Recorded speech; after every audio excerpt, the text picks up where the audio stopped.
What is going on, guys? Welcome back to the YouTube channel, or if you're listening to this on Spotify, then welcome back to the podcast. So today I'm joined by one and only brother again. It's very nice to have him here, Matt Wright, who is also now living with me in Dubai. So it's a pleasure to have him on. Welcome to the podcast, Matt. Welcome back to the channel. This is your second time on. Pleasure to be here. Yeah, definitely. So what we wanted to talk about today now, see, a lot of you guys probably know, but Matt has now moved out with me to Dubai, so he's here full time.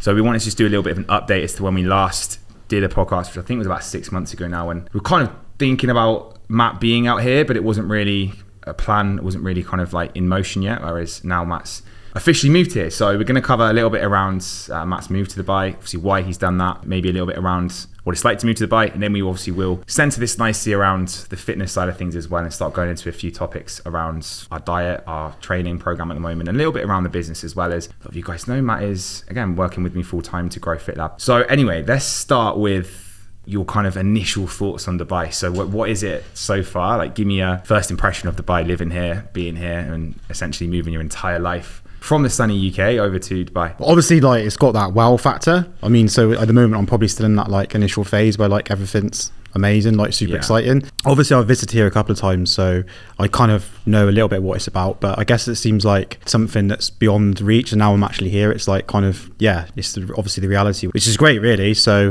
it's a really nice setting to work in, really enjoying it. There's obviously so much to do, which we're sort of trying to box off as we go, but just trying to take it steady. I think that sometimes when you come here, it's the tendency to be in that like holiday mode where you just kind of think, from being from the UK, whenever you go somewhere where it's hot and sunny, it's generally on holiday. So it's kind of trying to settle and remember that you're not on holiday, you actually got work. But I really like it so far. You do get that, I have to say. As the same when I came in, probably for my first maybe like 2 months, you kind of do feel like you're almost on holiday and you take maybe more advantage of things, but then you kind of ground yourself. And I think it still feels awesome to be somewhere like this, but it's different to just coming away. I think it's just what sometimes you get when you're at the start. In terms of obviously like weighing things up from when you're in the UK, like, do you feel like this so far is a move that's obviously made you a lot happier? It's pretty hard to tell. Obviously, it's only been a couple of weeks. No, I can tell you straight away. I definitely 100%. I probably wish I'd moved earlier, to be honest. 100%. I'm not going to sit and slag off the UK, but I think certainly for me, this place suits me a lot better.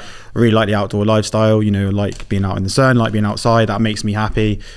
Always been very much sort of orientated towards that side of life. So the sun definitely does have an impact on you. And just being outside in general, just being able to go get your steps and go for walks, go and sit outside in the beach clubs in the evening and the day. It just opens up a lot more opportunity when it's not raining 24/7. Wow. Except for last week. Interesting. So I'm sure a lot of you would have seen the news, but obviously Dubai did hit a little bit of a storm last week. It's very torrential weather here, but everything seems to be okay now. That's quite interesting. What did you kind of make of that? I think that we had a bit of an opinion around what, the storm? Somewhat. I mean, standard day in the UK, but over here, absolute fucking turmoil. The country seemed to fall to shit. I think it's exposed a few like construction weaknesses in Dubai, but our pool's still not open. in our apartment, which has been about. But I can quite kind of liken it to when the UK gets a massive hit of snow. That was what Dubai was like with a bit of rain. So for pretty us, crazy though. Like looking outside our apartment, it literally it was like doomsday or something. But I think it's definitely nice to have them out here. Obviously, the biggest thing that we're looking to do now is to carry on growing the business. Matt is now full time. Obviously, he's been full time for about 6 months. Was it 6 months? I don't even know how long it's been now. Since the end of September, October. And in terms of how you're feeling, in terms of like how have you felt now you're working fully in the business in regards to online coaching over the piece? I know we did a little bit around this last time, but now you've been doing it for a little bit longer. I suppose you've got more things to think about. Still happy with the move? Great. No, working with me. Obviously, like every job's got its pros and cons, but 100%, I enjoy this. Obviously, enjoy the freedom. It's nice. You get directly out what you put in. So if you put the effort in and you work hard, you get like that. The results tend to show. Whereas in other jobs, where you work for a large company, more 9 to 5, I feel like you could be the hardest worker in the room, or you could be the laziest person in the room and still get the same money. Your efforts aren't always appreciated. Whereas when you work for a small business and you really get into the routine, and like we have been, which we'll probably come on to later, for sure. I think you feel better in yourself, but you see the results. There's no, if you work hard, you will get results. It's simple. So for sure. it's good for that. But yeah, no, is there still parts of being in the place that you miss, or you pretty much like not now? No, the bridge is burnt? No. Yeah. I did to start with. Like in the initial few months, it was a big change, very different. You know, going from being in a job where you're working, seeing multiple people day in day out, colleagues, other people that you deal with, you know, quite an adrenaline job, obviously driving to jobs you don't know what you're going to go to. So I missed that a couple of months, but now no, not at all. Nothing against the police, but just this is thanks. Is the lifestyle. 100%. For sure. Yeah, I think there's a lot of people that kind of are on the fence maybe somewhat about moving to maybe not even necessarily Dubai, but moving to like other countries and, you know, really like stepping out of their comfort zone, but a little bit like almost like scared to do it. Obviously I did it to begin with, which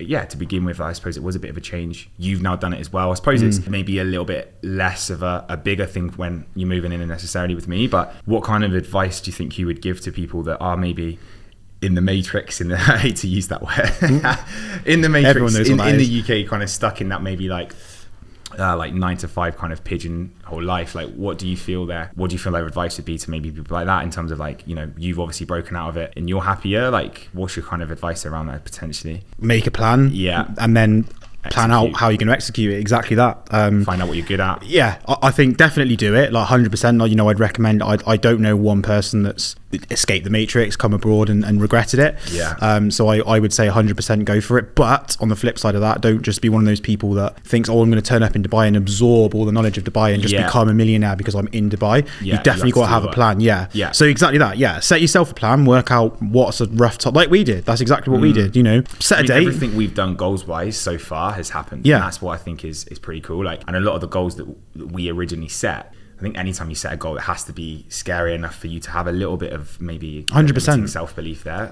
But everything we have set out in terms of, you know, getting you fully on into the business, getting amazing results, you know, having a full-time job with it, and it's happened. Again, we set the goal of getting you out here, which I think we did. In fact, I think we said it was going to be the end of this year. Maybe. It was initially, yeah. Around October. We'll make it happen at the end of the year, and then we brought it forward to March, and it's happened. So I think that's the importance of setting goals, and like you say, I think the plan of that you have to lay out, that's the most important thing. 100%. Yeah, just work out what you need to do, work out roughly how long that's going to take, even if it takes a little bit longer, or in this case a bit less. Have it written down, identify some smaller steps that you need to take, and then just work towards those steps, and you get there. You get there, and then when you get out here, like again, it's like you said, it's a little bit intimidating sometimes. A bit daunting. Yeah. I mean, you know, I've been obviously like traveling before, like just steps on the plane and go to across the world, and it is a bit daunting, but that's the whole point. That's why it's good, because it forces you to adapt. If you're just comfortable at home in an environment, you know, it's very easy just to coast, because you just don't need to do anything because you've got that security. Whereas I think when you're in a new place,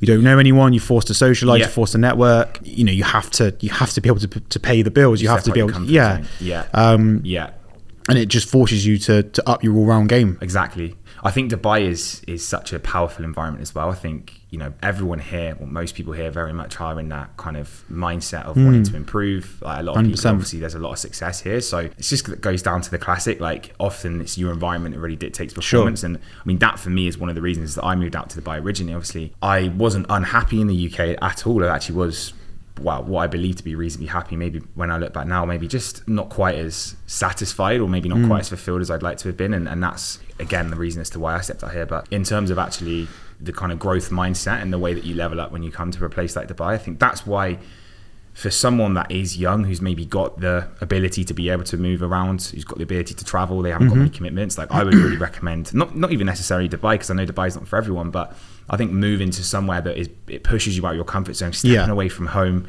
you know, moving out from your mum's basement, like that's what helps you level up, especially as a man. I think you need to do that, otherwise you just get stuck in essentially like that kind of comfortable zone, which I know is what I was in, and probably what you were in as well for quite a long time. So I guess kind of again, like another things that me and Matt want to talk about. So we both started, well, Matt's been doing maybe a little bit longer than I have, but we've both just got ourselves into a dieting phase. So a 2024 cut, we've been calling it essentially. So this is probably something that I'd say we do most years. Like we don't spend that much of the year dieting, because a lot of our sort of philosophy at FitLab is around staying in good shape all year round. But at the same time, you're always going to want to kind of sharpen the axe a little bit. And that's essentially what myself and Matt are doing now. So we wanted to kind of talk a little bit around maybe like what we're doing, a few things that we're potentially doing differently, you know, maybe some of the reasons as to why we've decided to go on a dieting phase, and kind of document that a little bit. So yeah, I mean, starting off, is there like any particular reason why you've decided that you wanted to go in a dieting phase, or is it very kind of similar stuff? Summer coming up, so you being out in Dubai and just wanting to push the waters a little bit more like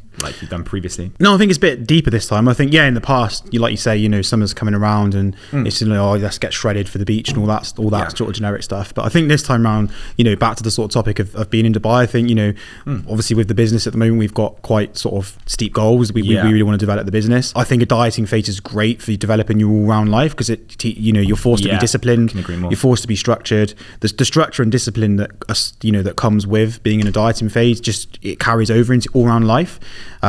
So I think that it's really helping with that. I want to push the boundaries this year. I want to get into the best shape I've ever been in, and I want to be able to take that to the business as well. I want the business to be the best it's ever been, and so on. So growing it, for sure. They definitely go side to side, hand in hand. 100%, and translate across. I couldn't agree more. I think it's important as well in terms of I think as a coach, you should absolutely practice what you preach 100%. And really lead from the front. So, setting an example to clients as well and just showing them what you do, I think it's important. And that's one of the reasons as to why. And you can resonate with them. You can. Like at the moment, when I get check-ins coming across and people are like, Matt, I'm starving, or I'm struggling with this, or my energy's low, you know exactly how they feel because I'm doing the same thing. So I'm able to share my experiences. If there's something that's working really well for me at the moment, but, I can share that with clients and be like, well, I'm using this at the moment, mate, and it's really working well for me. Why don't you try it? For sure. If you've not been there yourself, how are you supposed to resonate with people? Anyone can read a book and tell you about that. Clients can read a book, but they're paying for someone that's been there, done it, got some experiences. That's how you teach. That's what frustrates me about the industry now, where you get coaches that are out of shape and haven't necessarily been through what we've been through, so they can't really teach their clients of how to get there themselves. And I mean, won't go into too details, but I've coached coaches before. I've actually, I've seen coaches that have still not managed to get their physique to where they want to get to, and essentially, they're out there giving advice to their clients, which I think is a complete joke. But I mean, it's just kind of the same for you as well. I think naturally it's just nice to kind of change things a little bit. I do agree. Sure. I think that sometimes you can get a little bit complacent when you're maybe in more of a maintenance phase. You can lose a little bit of structure. I think sometimes you can just spending 6 weeks of dieting can really get you back into a good structured place again, and then you can kind of move back into more of a performance phase. So I think that's one of the reasons as to why I've decided to do it. I think, again, naturally summer's coming up and me and Matt are spending a month in Thailand, so we want to be looking our best for that. I think from a content perspective, like we're doing now, I think we want to be in the best possible shape that we can be to kind of show that as well. So that's kind of why it's important. I think it's important to have, as I said, probably have said in previous podcasts and videos, you need to have a reason why you're wanting to get in better shape, why you're wanting to reach your goals. So this is something that, again, that me and Matt have thought about. But the biggest thing is, as I said, I think it's about really leading from the front and practicing what we preach, because if we're going to essentially give the same message to clients, I think it's important it's coming from people that are doing the work. So in terms of maybe a few things that we're doing differently then, so I think that's quite good. I mean, there's not a huge amount I say we've changed, but there's a few things that I think at the moment are working quite well for us that maybe we haven't done as strictly as what we've done before. I'd say probably the first thing, which I think is helped a lot. I mean, definitely the routine and the structure that we've now got is really bulletproof. I think it works well. 100%. But I think it's the getting up earlier. It's helped a lot. So obviously, since we've been back here, we've pretty much been relentless at getting up at 5:30 every day. And I can even admit, when I was out here on my own, I was wanting to get up early, but I wasn't necessarily doing it. And I used to get very frustrated with myself. But I think since doing that, and obviously having the accountability of getting each other up, I think that's made a massive difference, because we've got more time in the day, we feel more productive, you get out of bed. And I think what we've initially done is we've obviously gone down and done our cardio. And felt incredible. So is that something, obviously you've been doing your cardio for quite a long time, but have you kind of experienced, again, feeling pretty good off doing that too? 100%. I mean, like you say, it just, I think once you do it for a couple of weeks consecutively, it does just become part of the routine. And then I think it's just literally there then. You don't even think about it now. Now we don't even think about it. No.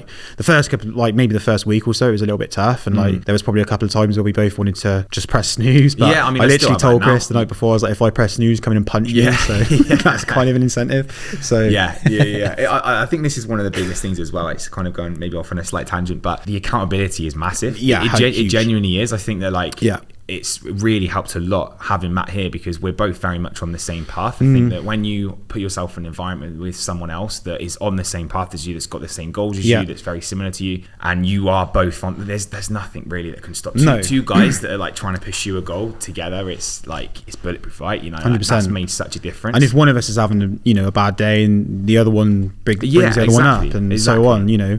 So it's just and it's just that extra eye, isn't it, on the goal, and iron sharpens iron. Yeah, exactly that. Yeah. No, I think that's made a massive difference. I think having someone to hold you accountable, I mean, that's obviously essentially what the biggest benefits are when we have an online coach. But I think essentially with what we've seen, especially since Matt's been back, it's been a real bulletproof routine. We've really like picked each other up and stuff. And again, there's been a lot of times is where I've potentially not wanted to get up in the morning. It's been super early, and again, like I've almost heard Matt in the background, like getting himself ready. He's, you know, up getting his electrolytes in or whatever. Bed made. Yeah, bed's made. Absolutely non-negotiable. Exactly, and I'm sat there thinking like I can't not do this because he'll think I'm an absolute pussy. So for me, like I get up and I get the job done. Whereas if I didn't have that external accountability, then there's probably less chance of doing it. And obviously, you need to be able to hold yourself accountable. But I do think finding, creating a strong environment for yourself is really one of the most powerful things that we can do as men, and well, obviously as women as well. But I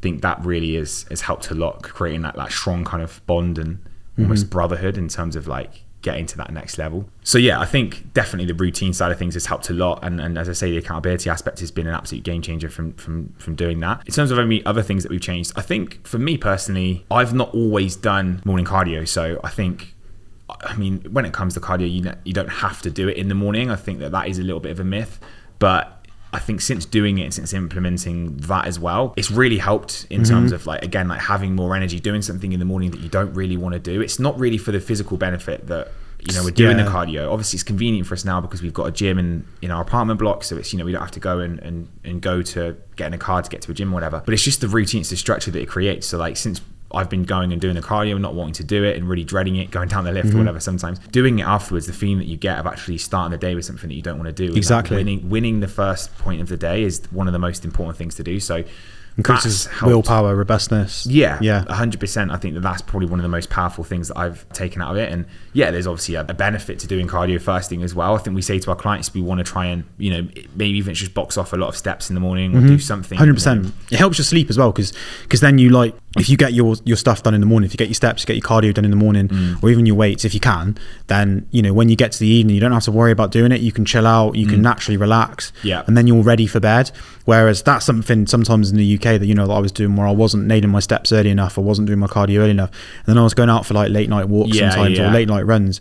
And then you get back and you're just not ready for bed. No. You're wired and you can't get to sleep. So I found now that it's really nice, because you just get into that rhythm, start really getting sleepy, in the evening, and then just sleeps a lot better. I think I'll always consistently now do that morning cardio, even if I'm not in a dieting phase. 100%. Even if you just reduce it, and 100%. I think even like 20 minutes, 30 minutes, like whatever, like it's you can essentially have more calories to consume anyway, so it makes a difference. But for me, it's more the mental side of things now. So that is one thing I would absolutely recommend. And as I say, like if you're someone that's not in a position as to where you can, go and use a gym first thing, and you don't want to create something that's going to cause a barrier. So you don't want to necessarily feel like you have to go to the gym twice, because you certainly don't. But I think anything that you can do first thing in the morning that's challenging, whether that's just going for a walk. If you live in the UK, going for a walk first thing in the morning in the pitch black and the cold, that's hard in my opinion, somewhat. So doing something like that instantly will kind of like flick a switch in your brain and essentially get you ready to get going with things. So I say that's worked well. And then I think quite a good topic to kind of go down the route of would be the fasting. 100%. That's been, again, with something that people have mixed opinions on this. You look open reels all the time, and a lot of coaches will tell you that fasting isn't good. I mean, we've got nothing to say really, but good things I say about fasting. 100%, if you know how to do it properly. And now for us, what time is it now? It's like 10ish or whatever. Half 10, and like we're not hungry. I'm not hungry. A couple of coffees. No. Like, what's your experience with fasting? What kind of how have you found it essentially? I think it's great. I'm not one of these people that's going to sit here and slag off other coaches for saying they don't like it. Each to their own. Everyone's got their own opinion. I'm not saying that fasting's a miracle, but for me, I'll tell you what I think is good about it. So I think, again, it's back to that routine. So I've never been as strict with fasting as I have on this cut. I've fasted before, but a bit loosely. So I've kind of pushed it off as long as I can, and then when I feel a little bit hungry or the hunger gets a little bit uncomfortable, I'll break the fast. Whereas at the moment, I'm being quite religious, and I am literally saying I am not eating my first meal until 12, no matter how I feel. Yeah. And I'm not eating my last meal any later than 8. So I'm essentially doing a 16-8 in there. Yeah, you are. Yeah, you're which is obviously quite a common fasting method. And I'll be honest, in the past, I've like often been like, oh, you know, why do people stick to that? You should be too rigid with the times. Exactly. Yeah. I think it's great for that. Again, it's part of that routine. So we've got that iron routine. You know, cardio gets done first thing in the morning. Food doesn't get consumed until 12. Again, you're creating those. It's setting rules. Exactly. That is one of the most important things 100%. when it comes to getting in shape. And this is why, like, a lot of these fad diets have been so successful in terms of they're so big. Like keto, for example, which I'm not promoting, but why do people have success with keto? Because it's easy. Yeah. Like, don't eat carbs. Yeah. Anyone can do that. Like, you go out, don't eat carbs. Like, it's creating rules. It's the same with Weight Watchers. Again, I'm not saying that you should do that. You shouldn't. But creating rules around certain foods you can and can't consume, or creating rules in your schedule, it makes a massive difference. And this is, I think, what creates a lot of success around dieting. So yeah, back to what you were saying, I couldn't agree more. I think being quite rigid with a couple of these rules that you can create. Yeah. They don't need to be anything like too dramatic. It just increases your, like, when you start hitting goals, you feel better, you feel positive because you're achieving things. And the more you achieve, the more positive you are, the more, like, you know, the more you're going to continue because it feels good. Yeah. Secondly, it just increases, again, it's the robustness, the willpower. If you can go till 12, you know, no matter how you feel, no matter how hungry you are, because there are days where you're going to be hungry, like hunger comes and goes in waves. Yeah, it does. There'll be days where it's easy. It's sometimes linked to your sleep as well. Like, if you have a crap and sleep. there'll be days where it's really fucking hard and you want to eat. Yeah. But if you can make it through till 12, that's, you know, say you've like at the moment current routine, let's just say you made your bed first thing in the morning, you've gone to the gym and got your cardio done, you've not eaten till 12, you've ticked off 3 wins straight away. And you've got a huge immense block of work done as well. Exactly. Productive. So yeah, and that's another thing with fasting, you know. Energy levels and productivity definitely increases. You don't get that unstable. Yeah, exactly. That's the thing. I think a lot of people that actually are a bit clueless in terms of, you know, and understanding what happens when we eat food. Oh, you need to eat your carbs so you've got energy, which, okay, I'm not going to go too much down that route, but essentially, like you say, like when you're in a fasted state, you're alert. This is what naturally what humans have been like hunting mode. Yeah, exactly. Yeah. We're used to not eating food. Yeah. We're used to spending days where we're not eating food. So I always find that, like, when I'm a little bit hungry, like I can concentrate. I'm focused a lot better. Like a little bit of caffeine as well. Yeah. Maybe a few other little bits and stuff that we use for productivity. You can feel really, really good. And I find I get my most productive work done first thing in the morning. Like I won't check my phone. I've got my apps blocked on my phone. It will cause me distraction. And then I can, as I said, like you said, get work done and just stack up the wins. Like if we stack up as many wins as we can in the morning, like you're going to have a really successful day.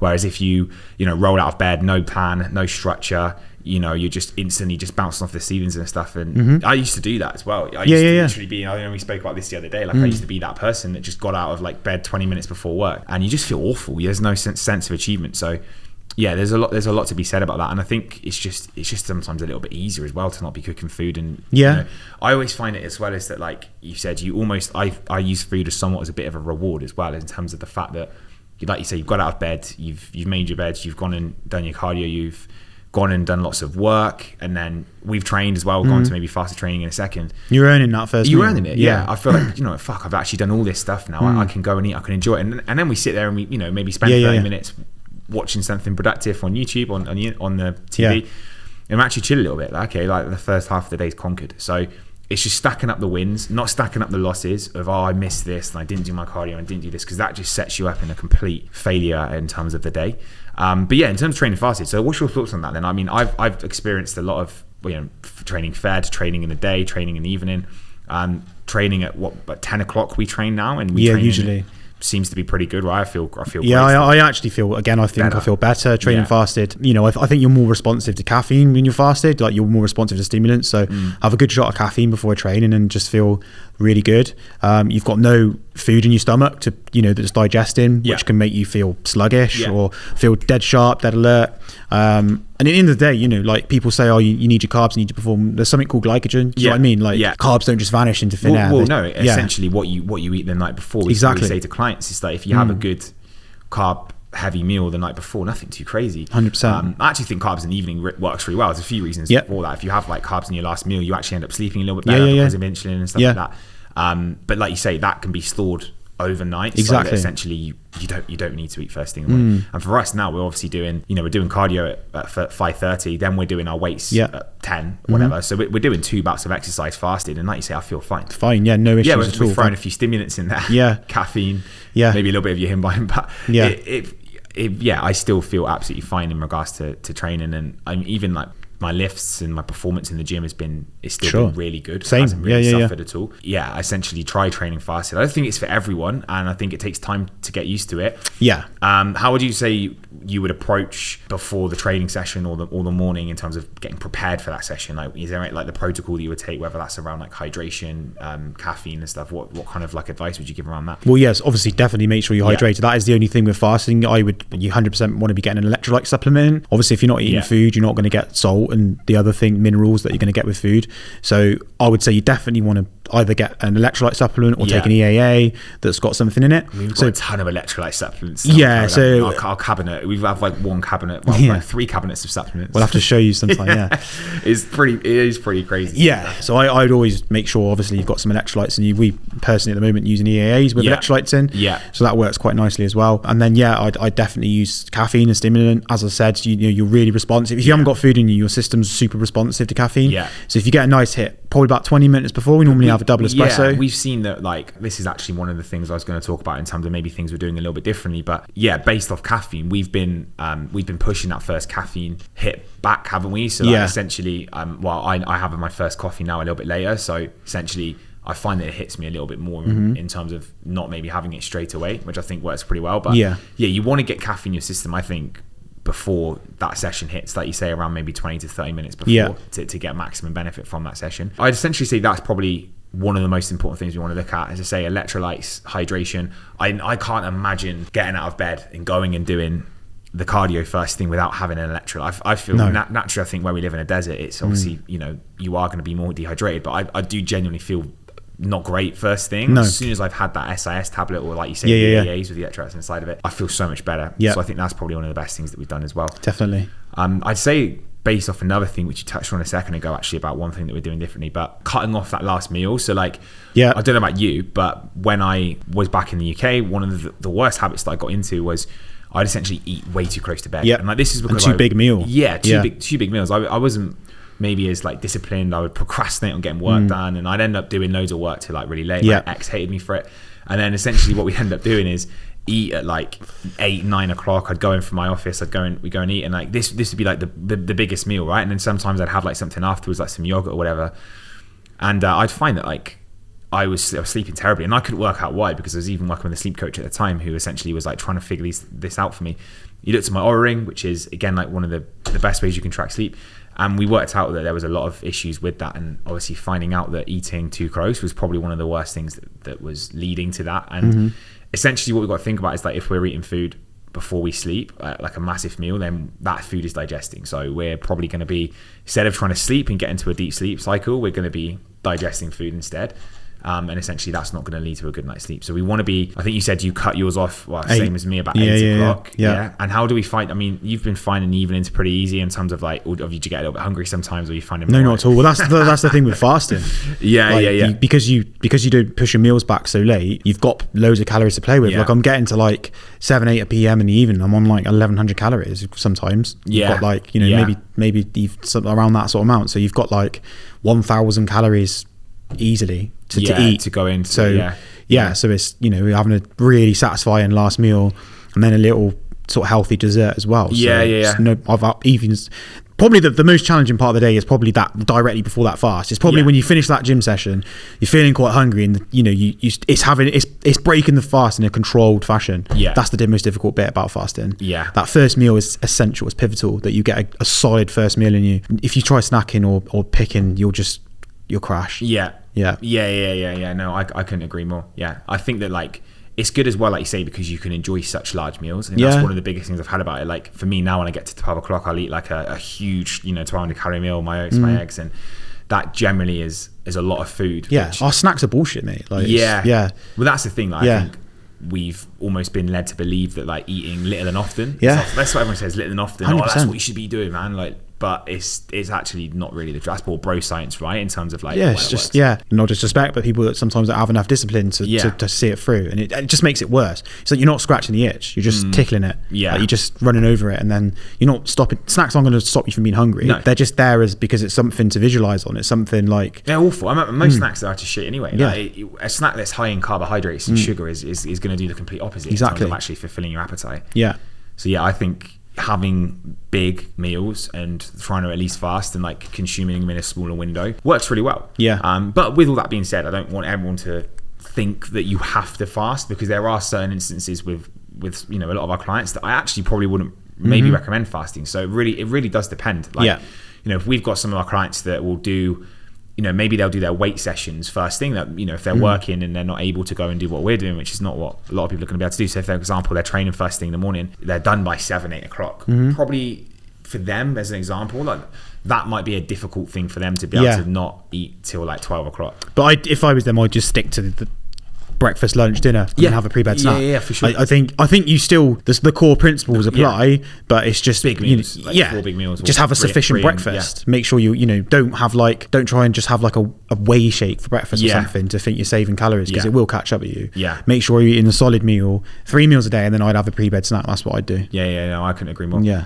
I think fasting, as I said, is something that it's a tool. It's not something that's going to absolutely change your life. It's not like there's no real like huge amounts of magic behind it. I think there's been reports around how it can help certain areas physiologically, but I don't buy into that. I think it's finding something that fits your routine. Exactly. Yeah. Find what fits your routine. Yeah, that's the most important thing. Yeah, I couldn't agree more. What other kind of on that topic? Let's maybe go down the route of faddy type approaches, or like what's trending now in the fitness industry. Some of the kind of like maybe more influences that we're seeing at the moment. Biggest ones, obviously, Eddie Abu. Yeah. I know we've had quite a lot of clients and stuff that have obviously referenced poisoned him. by him. Poisoned by him is a good way of putting it. I did actually do a video recently. I'm not sure if I'll have put it out by this point, obviously by the time this has gone out, but talking about Eddie and obviously the my opinion on him based around it, and I've done podcasts obviously in our program as well about Eddie Abu's approach. So anyway, let's talk about that. I think it's an interesting topic, as it's very much in the mix at the moment. Obviously, a lot of people are talking about it. We've tried it a little bit, and somewhat success. Some things we like, some things we haven't. But give us a bit of a rationale between your opinion of what Eddie Abu shit. What does he say all the time? This is shit. Yeah. Yeah. Wait the fuck up. Yeah, wait the fuck up. Yeah. Eddie Abu, where do I start with him? So I initially liked the guy, like when I first came across him, which was, I don't know, maybe about a year ago. I think about a year ago. I think before he was that big. Before we got big. When he was on a couple 100,000 followers, I came across him. I mean, I followed him from when he was at like 10, 20,000. Yeah. Something, well, not really small, but something pretty small. And the guy's now got like 3.7 million. Like it is mental. So initially I liked him. Like I like the message that he's trying to promote. Like, similar to what we've just been saying. He obviously is a fan of fasting. He's obviously a fan of eating bigger, more satisfying meals, which I totally agree. Obviously he promotes a lot of natural food. And I like that approach to start with. I tried some of his stuff with like, some of the meals he eats, like eggs, cheese, that kind of stuff. Works well, feels good, digests nicely, energy levels really stable. Definitely agree with him on that. But he's just got too extreme now. Like he's almost sold out. Like I think I don't genuinely think he believes what he's saying. I agree. I think he's just deliberately being a dick because it's getting him attention. Look at his following. He's cracked the algorithm. Yeah, he has. Yeah. And he's realised it's working in his favour, so now he's saying stupid thing. But the problem is, there's people out there that unfortunately lack the intelligence to be able to realise that. Or I won't be rude, like some people genuinely don't know that much about that topic. So they look at him and they some guy with 3.7 million followers, he must know what he's talking about. Yeah. And it's dangerous. Like I think people are going to get eating disorders off it. I think people have genuinely just come away from the basics of a nutrition plan. Yeah. So I think if you're intelligent enough to be able to, or have enough knowledge to be able to take the positives of what he's saying, but then ignore the bullshit, then I think he can add a lot of value. But I think in general, the guy doesn't know what he's talking about. He's not got any studies to back stuff up. No, and there's a lot of people that have gone into that as well and actually broken things down. Lane Norton. BioLane. There was another guy. Obviously, you get your Greg Doucette. He's quite funny. Yeah. A couple of guys that have spoken about him, but I agree. I think, like you say, that there are parts of that I do think are helpful, and there's a lot of Eddie's approach that actually has benefited me in somewhat because you know, I probably eat a lot more dietary fat than I used to. Yeah, same. I do as well. I used Yeah, to be in that bro mindset, as to where like you'd only, you know, you'd keep your fat to like 40 grams. You don't want to go over 40 grams, and everything was carb. Yeah, and now I'm very much. I've come away from that a lot, so I eat a lot more dietary fats. I feel a lot better. Definitely. You know, I'm not seeing fat as fat. It's in terms of actually fat makes you fat. Which again, I admit that's what I used to think a long time ago. So there's that part of it which is good, but it's the restrictiveness. It's the issue. Yeah. It's the way that he talks about how you can't eat certain foods 100%. at all ever. Yeah. And that I think is wrong essentially.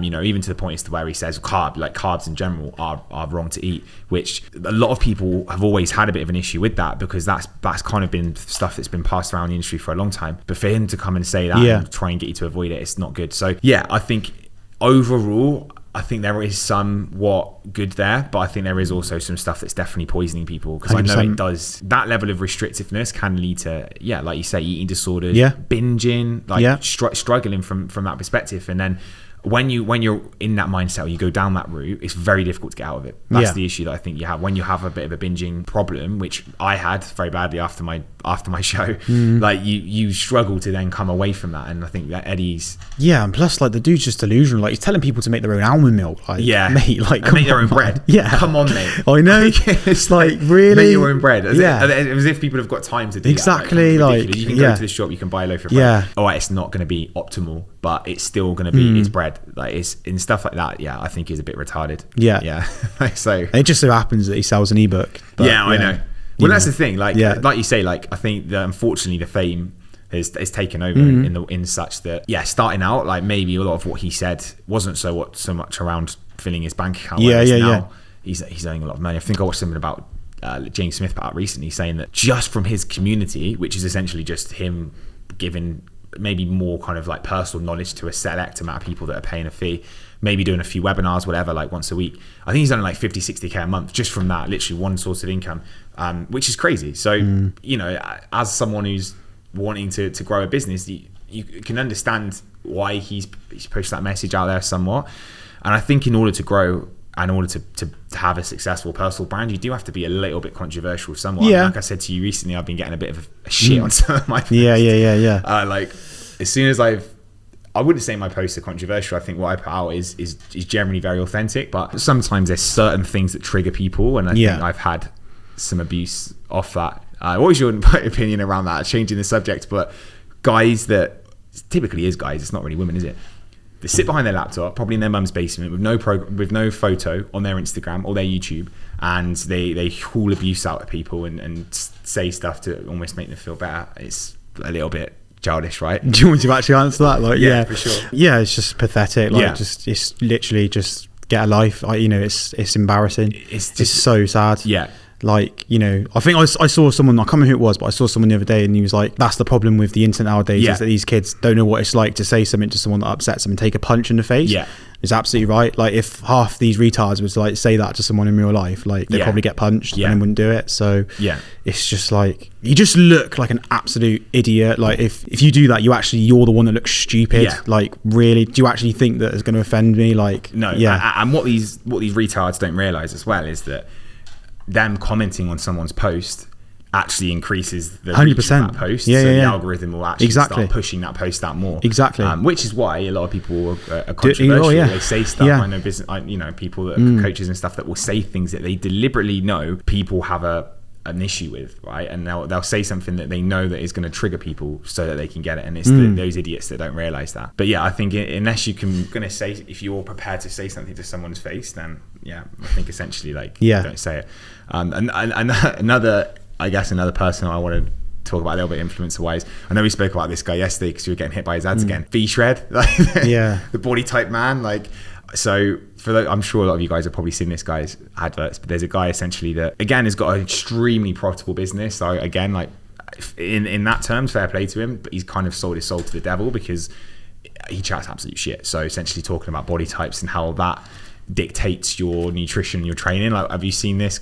Have you seen him? And I've come across his ads. I'll be honest, I don't know a whole lot. I don't know a whole lot about him because I don't really go on his stuff. But I have seen his ads come up, and I mean, it's complete bullshit. It's another fad, isn't it? That he's just found another avenue to go down to attract some attention and sold his product off the back of it. It's exactly the same as Eddie, just in a different different take to things. But no, I couldn't agree more. Yeah, so I think in those two examples, I think you just got to take these guys with, you know, a bit of a pinch of salt in terms of some of the things that they're saying. Like, don't completely believe these guys. Don't fall into this kind of cult mentality, which a lot of people do, because it really is a little bit toxic. They're not your friends. They're trying to sell a business. They are. Yeah, 100%. And I think that's what sometimes people need to realize. And I think essentially as well, like I always say to people in terms of knowing who to believe and what to believe, go with firstly the recommendations, obviously based off people that you trust, is one of the best things. Because I think in terms of how we've grown FitLab, but like how many clients have we had that have referred and said, my mate has done this, my mate has done this. Massive, right? Like we've had people that almost have bought into the program before even jumping on a call with me. The other thing I think is the results. So like essentially, again, something that I believe that we're good at, but getting results with people consistently over time. And like essentially, if you can see someone that's in that situation or in your situation that's got to where you want to get to, I don't know, maybe they're a busy mum, maybe they're a busy dad that's got a business they're running as well, and then they've managed to get in shape, they've managed to get to where they want to get to. But that's the trust, I think, in the fact that the program works, and you should probably listen to these types of people. And that's really like how I think you should kind of look at choosing a coach, because I think somewhat we do see now that like there are questionable results off you know, certain coaches and programs that, you know, maybe don't quite warrant what, you know, what they're promising as such. So that's something, again, like I definitely think that people need to consider. I think one thing I wanted to talk about a little bit as well, I know we were going to touch on this, but do you feel like now that maybe like the kind of current generation is a little bit softer in terms of like getting to 100%. Where they want to get to with their physiques, 100%. maybe not even just in life in general, like that almost like snowflake mentality, because I know that things have changed. Like where do we think you stand on that a little bit? 100%. I believe that, even from working with like, you know, clients at FitLab, like generally our clientele is generally a little bit older anyway, because that's kind of our niche. But I do find that, you know, the people that are a little bit older, that have perhaps got a little bit more life experience, are 100% easier to coach. I think they're just a lot more willing to buy into it, a lot more willing to sort of to adopt that work mentality. Whereas, you know, there's been maybe a few of the people on the younger clients that we've had. Some have been great, but there's been one or two that have just almost been like, well, I can't do that. It's like, well, why not? Do you know what I mean? Like, it's people just aren't willing to put the work in. They think that they part ways with whatever money for our services, and that's it, done. I'll get a transformation now. It doesn't work like that. But 100%. You know, I really do think that. Why do you think like things are a little bit different to how maybe why do you think like the kind of modern society is a little bit softer, and people maybe are less conditioned to doing the work than what they used to be now? Like anything in particular, or just in general, it's like led to this? I think the internet and social media hasn't helped. I think nowadays there's all this sort of like, you know, this hustler like grind I think it's a bit of a problem. It's a double-edged sword, this self-development stuff. Part of it can be great if you implement it and you take it with a pinch of salt again, and you take the useful things and practice it. It's great, it can help you.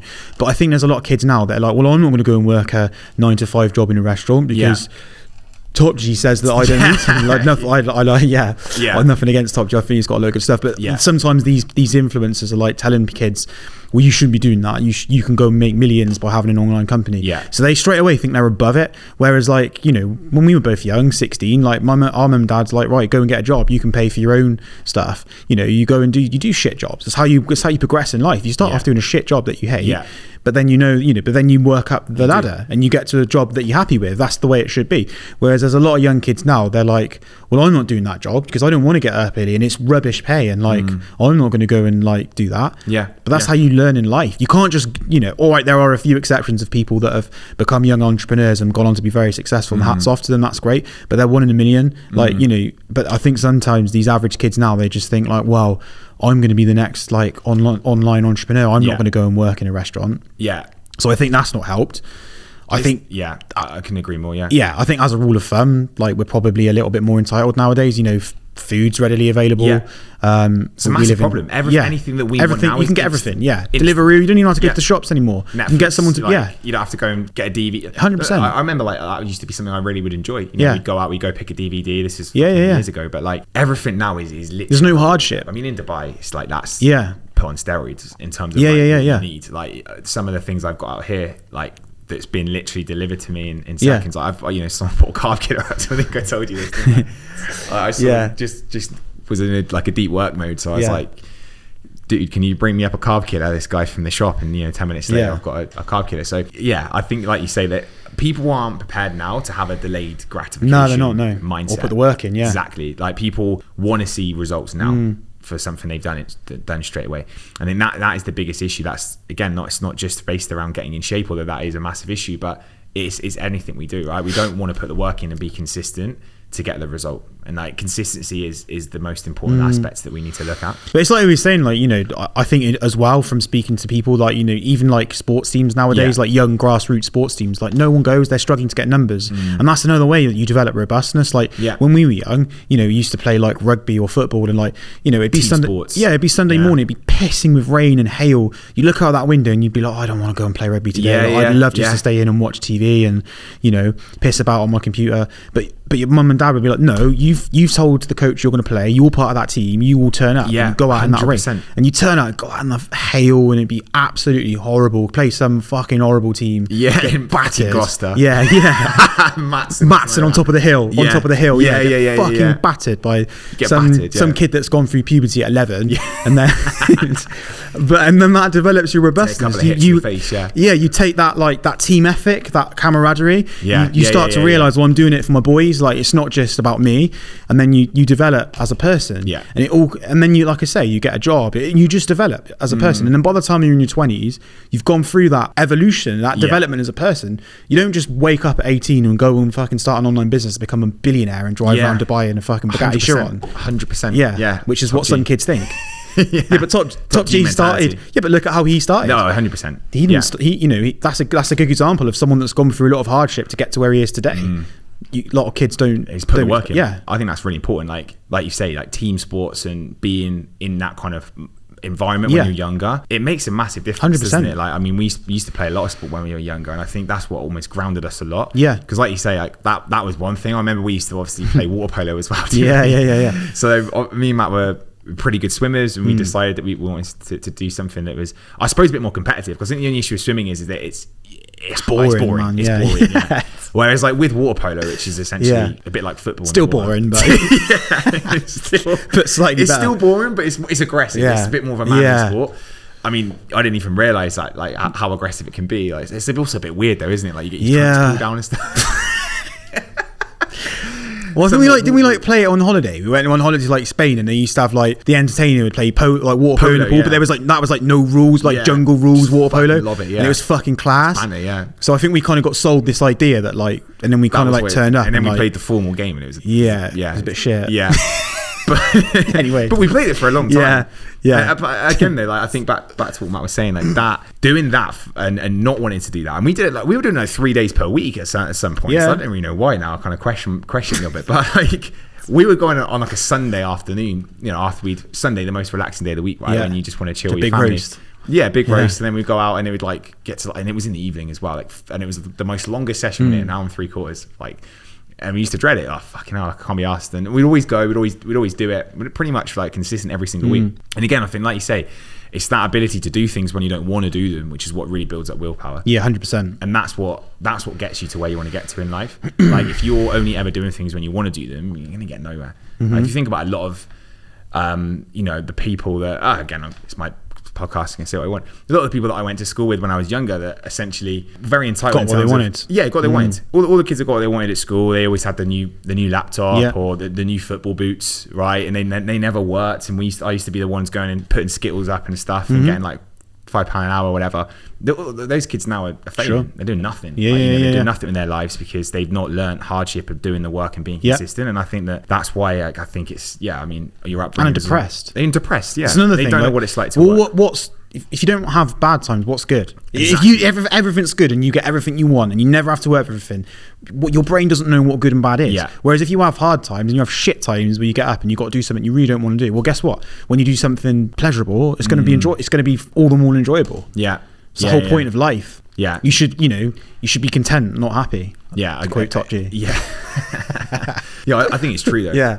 Like you say, I think that, like, that reward mechanism is super important. Like, if I was to have won a large sum of money, I wouldn't go out and just go and spunk it on a car or something that, because that would be cool for like a week or two, but then after that I wouldn't have that feeling of, okay, I've really earned this. It's like with buying watches and stuff. Like, you don't ever buy a watch. Like, I've not got really expensive watches, but I've got a few nice watches, and like, I've not ever bought the watch because I'm like, that watch looks sick. No. I never even fucking look at the time on my watch. My time's wrong on my watch. At the I think mine is on most of mine. Yeah. I don't give a shit. Yeah. It's about like knowing like what's gone in to get that watch, right? Yeah. The journey that you've taken, like you've hit a milestone in terms of your life, your business, your wealth, whatever, right? And you've put the work in to get to that position.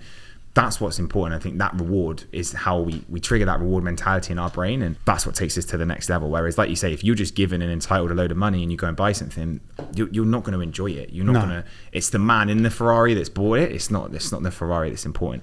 And back to obviously relating this around fitness, I think that's the issue that a lot of people have got now. Like like Matt's mentioned, they'll sign up to a program, they'll sign up to what they believe to be the route to get them in shape, and they're not willing to do the work. They don't realize that this is a 12-week, like not even 12-week, 24-week, 12-month program that is going to get them to where they want to get to. And that's the thing when it comes to dieting and going into that, like what you do the work for a week, you will see no difference really. You'll feel better, like you might see a little drop on the scales. You will really see very little difference in terms of the way that you're looking, and that's the that's the thing that you have to accept. 2 weeks in, you're going to see little difference. And that's why most people give up, because even a month into the program or whatever, like any program they follow, they still don't see much of a result because it's a slow burning process. And that's why like you need to be disciplined of keep doing the work until you see a massive difference. And then I think it's the traits as well that we get when you get into better shape that really like transform your life, like discipline, like you say, delayed gratification and consistency. That's one of the things that I've probably noticed the most out of training in regards to like how it makes me really feel. I think like mentally it's somewhat better than physically as well. Yeah. Do you feel like that's training's grounded you in terms of like, I know you've obviously had a mixed career and doing different things, military and police and stuff like that. Training's always been there for you, right? You've never really neglected it, and it's always made you feel probably a lot better as well. 100%. Yeah, I'd be depressed if I didn't train. I really would. Like I don't know how people don't train. Like in my personal opinion, I just think it's everything we've talked about: discipline, willpower, just feeling good in general, and just like being in shape and being physically fit is just like you never know what's around the corner sometimes. Like what if you're in a situation where you need it gives you that confidence as well, doesn't it? Yeah, that you know how to deal with yourself. 100%. I think you learn a lot about yourself when you challenge yourself too. I think another thing I wanted to touch on, so obviously at the moment we get quite a lot of questions. Something that's quite in at the moment, kind of going down a slightly different route, is hybrid training, right? So a lot of people are essentially now wanting to be like the full kind of athlete in regards to they're wanting to be able to lift weights, they're wanting to look good, they're wanting to be strong, but they're also wanting to get into like a running aspect of things as well, which is quite popular. What would you say your thoughts are around kind of running and doing maybe more higher intensity exercise, quite endurance type exercise when it comes to dieting and cutting and kind of getting in better shape? Because we get clients all the time, don't we, that say, I want to go and do my running and stuff like that, and where do you stand on that? I don't think it mixes well with dieting, in my opinion. I love hybrid training. Obviously, we do it ourselves. I think it's great, but I think if you can't have too many goals at once. In essence, it's a little bit of a conflicting goal to dieting, because really, if you're taking hybrid training seriously, you're eating to fuel your performance. Which obviously means that you're going to generally need to eat quite a lot of food to be able to fuel that performance, and that kind of goes against dieting. Obviously, dieting, you're eating at a deficit. You're eating to drop body fat. There are going to be times, maybe towards the latter part of a diet, where you probably aren't quite fueling your body optimally. You are going to be a bit hungry. You are going to be a bit tired. And we've had people on the plan that want to do all this hybrid training, throw all this cardio at it, all this high intensity exercise. Hunger goes through the roof. They're not recovering effectively, and they're not going to be able to sustain it long term. If you do want to do hybrid training and it's something you enjoy, but you also want to get lean and diet, do the dieting first, because it will help your performance as well. When you diet, you get lean, naturally you're carrying less weight, your body composition is going to be better. And also I think it teaches your body to use food more efficiently. I think when you get used to dieting on low carbs, training on low carbs, your body has a better response to insulin. So then when you bring the carbs back in, you bring the extra fuel back in, your body's really sharp at utilising it. Sensitivity is a lot better. And you'll find that 100%, you'll find that your training is a lot better. So I don't think they mixed. I think to a certain extent, like, you can do some cardio, you can go running when you diet. Of course you can. I wouldn't be sat there trying to push PBs on my runs when I'm in a dieting phase. Because A, it's going to be very difficult to do that, and B, you're not going to feel like shit. You get hungry as well. And then it's going to take away from your weight training, because something's got to give. You cannot fire on all cylinders when you're fucking 1,800 calories. So then you're going to deprive your weights of the quality, which is more important. Then you're going to lose lean muscle, which means your metabolism, so on. I'm not going to bore you, but I don't agree with it. I think, I couldn't agree more. I think that the only real running that I think I would probably do in a dieting phase, which is what we've been doing, it's just low intensity running, right? So like if you're just doing like Z1, Z2, that's fine. Yeah, essentially where you're working at a very low heart rate, which is actually pretty good for you in terms of recovery. It's actually going to be better.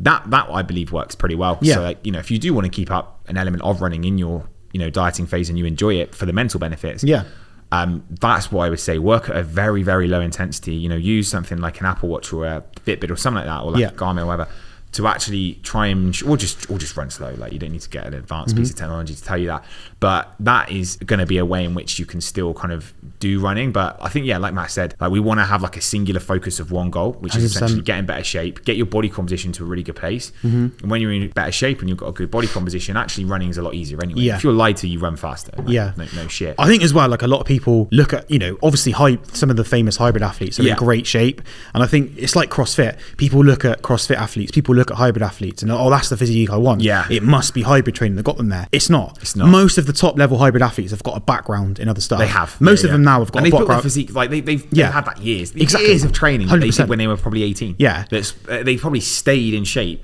for years, and it's not the hybrid that's got them there. It's the 100%. Like, lifting weights. You look at like Ollie Marcher, Nick Bear. Like they've both come from weight training backgrounds. They built their mass up. They'll have been on dieting phase. They'll have got themselves lean and in great shape. Now they've built an engine. They probably looked the way they did when they before that. The hybrid training's not made them look like that. It might have changed their physique marginally, but it's not like, I think sometimes people, it's that classic, innit? You look at the person that you want to look like and you think, what's he doing to get there? But it may not be the most efficient way to get there either. Look at Cristiano Ronaldo. Does that mean that I have to go and play 40 hours of football a week and do everything that Cristiano Ronaldo? No, because he's training to be a football player. It just so happens that physique, but there's a lot easier ways to get there. That's it. And I think like what you want to essentially get to your kind of initial, transformation checkpoint where you're in shape of your life. You want to get there as quick as possible. Like, you don't want to like spend a long time dieting and like doing something, get out. The deficit is not there to be spending a long time to do. It might take you longer than you think. It might take you 6 months, it might take you 12 months, it might take you if you've got a lot of body fat to lose, it could take you 18 months. You could have a break, you could decide I want to live at maintenance for a little bit, but you want to get there as soon as possible. You don't want to be spending time thinking, like the next golden bullet comes, the next fad diet comes, or the next fad workout, whatever. You constantly chopping and changing all the time. Singular focus, one goal. This is the weight we're going to be, and I think that's what we could with our clients, right? We pretty much tell them exactly what they need to hear in regards to that. This is where you're at. This is what weight you would like to look, the way that you want to look. This is the weight you need to be. This is how long it's going to take you to get there. This is the plan. And essentially, I think that's what people need to hear. And then often it is about trying to stop people from steering away and staying on that one course, because I think we find a lot of people's novelty wears off, right? It does. Sometimes people are, they. Shiny object syndrome. People almost think that like there's more they should be doing. Like, I think we've had it a few times where clients have been like, this is just a training program, and like this training program's the same, the diet's been the same. Like, what am I paying for? It's like, or another one, you're paying for the result. Another one, which actually is, I want to bring this up, is a lot of clients. I had a lot of messages recently from clients where they're like, people have told me I'm looking skinny. It's like, this is why it's important to setting goals. I almost put this in the group recently. Our group, I probably will do this. It's a very good point. This is why it's the importance of setting goals. Like, you've set yourself a goal. Like Chris just said, we've set you a goal. You need to get to this weight to look like this. This is your look. Get to it. Fucking stick to the plan. Get to it. Get to that end goal. Then you can do something else. People will always say skinny. Either it's jealousy, or it's the classic fat bloke at the gym that's like knows he can't. I used to look like that when I was young. Like, my son's a pro. Like, do you know what I mean? Like, that's amazing. Do you know what I mean? It's that kind of guy. They're like, you're looking skinny, mate. Just because half the time it's jealousy or complete lack of knowledge to actually know what it takes to get lean. So true. So I just if any clients are watching this, just fucking ignore it. You have to shut them out. You do. You have to shut them out. People are always going to have an opinion. We've had this so many times. So I know you said recently, I'm not going to mention any names, but like I know you said there was a couple of clients that said that.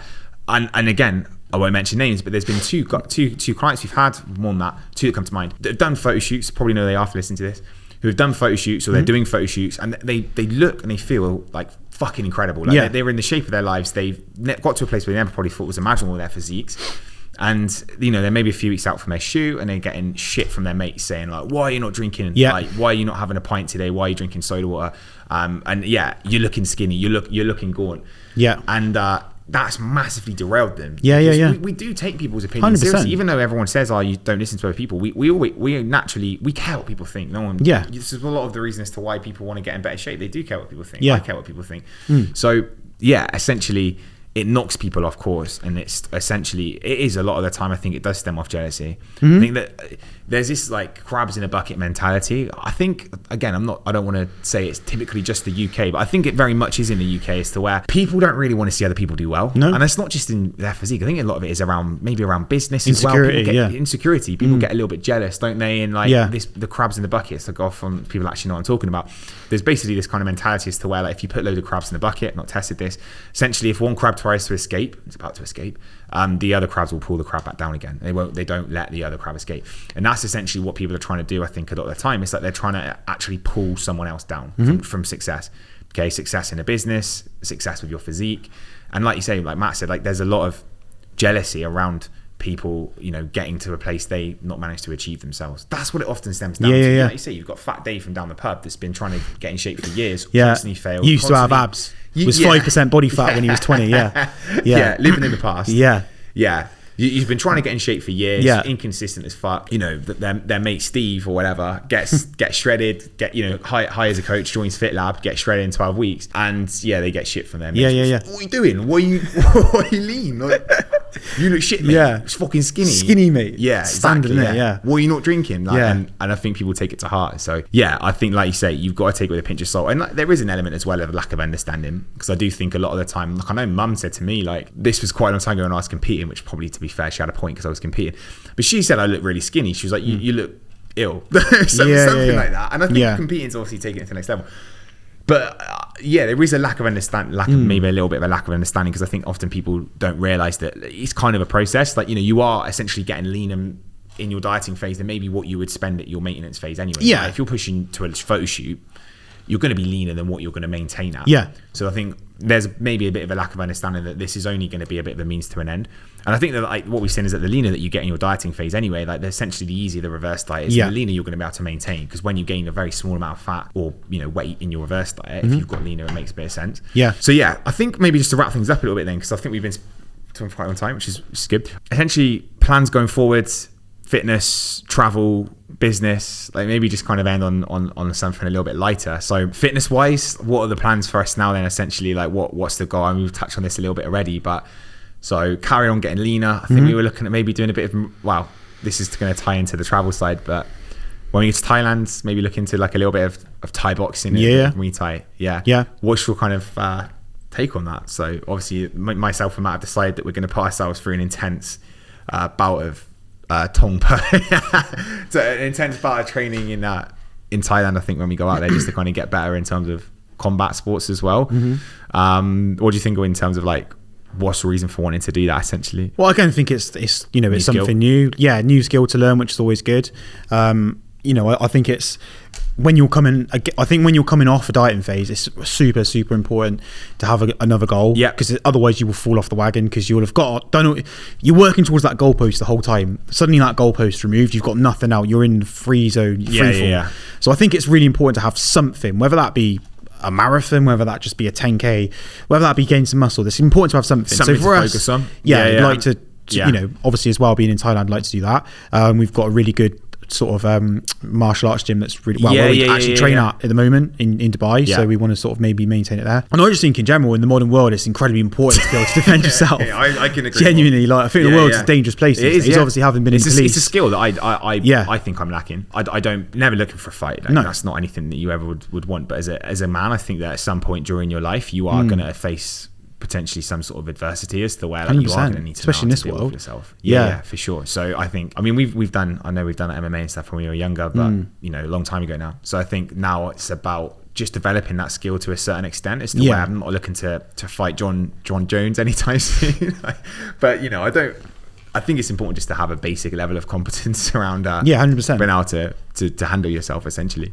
Yeah. Agreed. So that's obviously, that's the fitness goal. past the dieting phase. I think we're looking at maybe a photo shoot just to sort of document the process before we do leave to go to Thailand. Then maybe looking at that for maybe 6 months, maybe a High Rocks at some point. We talked about that as well. I think that living in Dubai again, there's a couple of opportunities to do that. I think that's another goal I'd like to probably try and work towards. So that's kind of like the fitness side of things. Travel wise, obviously you've got Thailand, Koh Samui, which is going to be a good experience for myself and Matt. We're going there for the whole of July. I mean, we are in a position now which we're lucky, which we can travel, but for us it's still like, business is still the priority anywhere we go. So we will still be working routine out there. Yeah, exactly. We'll Same routines, 5, 100%. And I think it's a good time for us to document and get a lot of content out there and stuff as well. So we'll definitely be looking to do that. And then lastly, maybe around the business. So like, I think the goal of that is pretty much the same, right? We just want to grow and just scale. Scale and really just help as many people as we can, right? Just improve our reach. Absolutely, 100%. And we've definitely started to expand the waters a little bit more now, haven't we, in terms of some of the international clients we're taking on, which is good. Exactly. And that is still the goal, essentially. I think build a business that is impacting as many lives as possible. That's what my vision for FitLab was. Obviously now you've had huge impact on it with the amount of clients you're working with. We've got Owen on board, shout out, as I know he'll be listening to this. Again, smashing it. Really great guy to work with and have on board as a coach for us as well. So we'll be definitely looking to keep growing as a business and essentially providing the best possible the best possible service to our clients. But anyway, I think that probably wraps things up quite nicely for today. We've covered quite a lot of topics. Hopefully you guys have found this pretty useful. Drop a comment below if there's any kind of big takeaways that you've had from the podcast or from the YouTube video.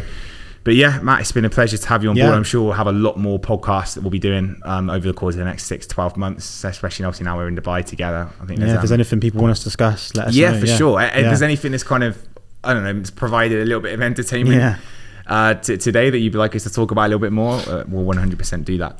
But for today, I think we'll wrap things up. Guys, if you have enjoyed this episode of the podcast or the video today, please make sure you subscribe. Make sure you hit the like button as well for future episodes. And Matt, it's been a pleasure. And catch up again soon. Definitely.